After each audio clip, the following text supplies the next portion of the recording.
ಇಲ್ಲೂ ಹೋಯ್ತಪ್ಪ ಅಂತಂದ್ರೆ ಭಾಳ ಕಷ್ಟ ಅದ.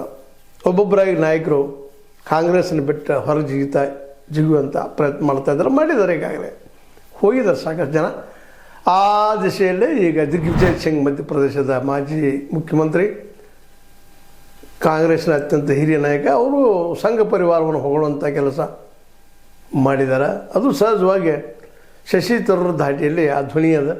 ಹೀಗಾಗಿ ಅವರು ಹೋಗೋ ಸಾಧ್ಯತೆಗಳಿದ್ದಾವೆ. ಅದಕ್ಕಾಗಿ ಈಗ ಮುಂದಿರೋ ಚಾಲೆಂಜ್ ಏನಪ್ಪ ಅಂದ್ರೆ, ಮೊದಲು ಕಾಂಗ್ರೆಸ್ಸನ್ನು ಉಳಿಸಬೇಕಾಗಿದ್ದು ಬೆಳೆಸಬೇಕಾಗಿದ್ದು ಅಂದಾಗ ಇವರಿಬ್ಬರ ಮಧ್ಯದಲ್ಲಿ ಭಿನ್ನ ಮತ ಬೆಳೀಕೂಡುದು. ಡಿ ಕೆ ಶಿ ಮತ್ತು ಸಿದ್ದರಾಮಯ್ಯರ ಮಧ್ಯಲ್ಲ. ಯಾಕಂದ್ರೆ ತುರ್ತು ಅವಶ್ಯ ಸಿದ್ದರಾಮಯ್ಯ, ಭವಿಷ್ಯ ಡಿ ಕೆ ಶಿ. ಯಾಕಂದ್ರೆ ಈಗಾಗಲೇ ಸಾಕಷ್ಟು ಅನುಭವ ಪಡಿತಾ ಇದ್ದಾರೆ ಡಿ ಕೆ ಶಿವಕುಮಾರ್ ಅವರು.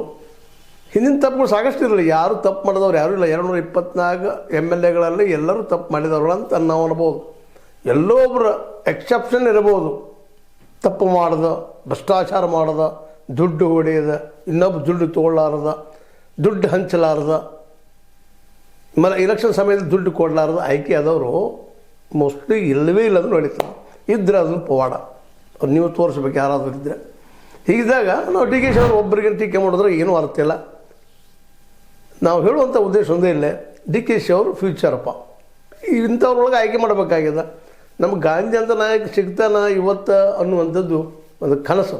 ಅದೇನೇ ಇರಲಿ, ಡಿ ಕೆ ಶಿ ಅವ್ರನ್ನೂ ಉಳಿಸ್ಕೋಬೇಕಾಗಿದೆ, ಪಾರ್ಟಿಗೆ ಒಳ್ಳೆದಂಗೆ ಹೋಗ್ಬೇಕಾಗಿದೆ. ಸಿದ್ದರಾಮಯ್ಯರ ಹಿರಿಯ ಇದ್ದಾರೆ, 20 ಗಂಟೆಗೆ ನೀವು ಬದಿಗೆ ಸೇರಿರಪ್ಪ ಅಂತ ಹೇಳೋ ಒಂದು ಹಕ್ಕು ಇಟ್ಕೊಂಡು ಈ ವ್ಯವಹಾರ ಬಗೆಹರಿಸೋಂಗೆ ಕಾಣ್ತದೆ ಹೈಕಮಾಂಡ್. ಯಾಕಂದ್ರೆ ಹೈಕಮಾಂಡ್ಗೂ ತನ್ನದೇ ಅಂತ ರಿಸ್ಕ್ಗಳಿದ್ದಾವೆ. ನಮ್ಮ ಕೈ ಅಧಿಕಾರದಂತ ಏನೂ ಮಾತಾಡಲಿಕ್ಕೆ ಆಗೋದಿಲ್ಲ.